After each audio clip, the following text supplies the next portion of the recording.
Jessica, you're on WGN. Good afternoon. Hi, good afternoon. What do you have for Amy? I was just kind of wondering what type of services or suggestions they'd make for a parent with dementia or Alzheimer's so they can kind of stay in the house as long as possible. I imagine you get a lot of calls like this. Yeah. So it's a very common thing that we deal with. So first of all, the equipment that we install, so if you need accessibility equipment, is very simple and easy to use. So it doesn't take like a long drawn out thought process to use a stair lift or a vertical platform lift, which are some of the pieces of equipment that we install the most for home accessibility. So most people with dementia or Alzheimer's are still able to function and use the equipment that you're putting in? Because it's so straightforward. Okay. And then the other thing maybe to consider when you have somebody with dementia in your home is some type of a smart home system with door sensors, things like that, so that if you're not there with them and they're having this issue, you may get a notification on your phone that somebody's accessed the back door, opened the back door, or opened the bathroom door or the basement door. So just kind of basic fail safes so that you're aware of what this person's doing if you're not there.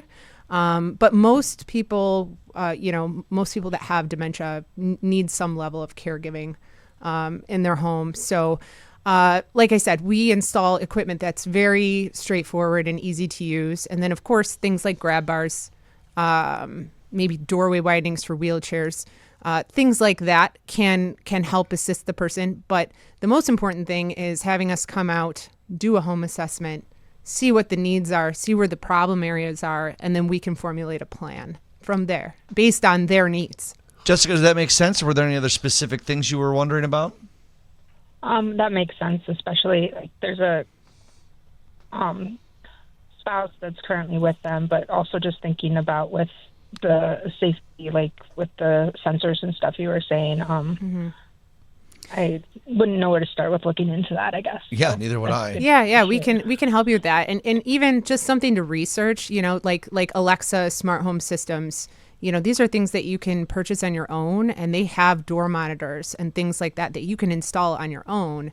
You don't necessarily need us, and it sounds like maybe that might be something that you could look into and have done pretty quickly if this is a problem. And even if you do have a caregiver there, it would be nice to know if at night, this person gets up and is trying to leave the home, you get a notification on your phone or a ding, something that wakes you up and alerts you to this. So I would suggest definitely looking into that first and foremost. Where can they buy those? Amazon. Yeah. In most places, yeah. Smart home systems, and they're typically really easy to install. But we can help you with that. If you need help, we can look into it and help you. Well, you've seen a lot, right? And I think you're a business that specializes in this stuff, and you've already made me think of about 15 things that I wouldn't have thought of that could go in a home that could help. And even if I could go on Amazon and do it, I don't know which doors I'm going to do it on, what there's, and then also what's next, right?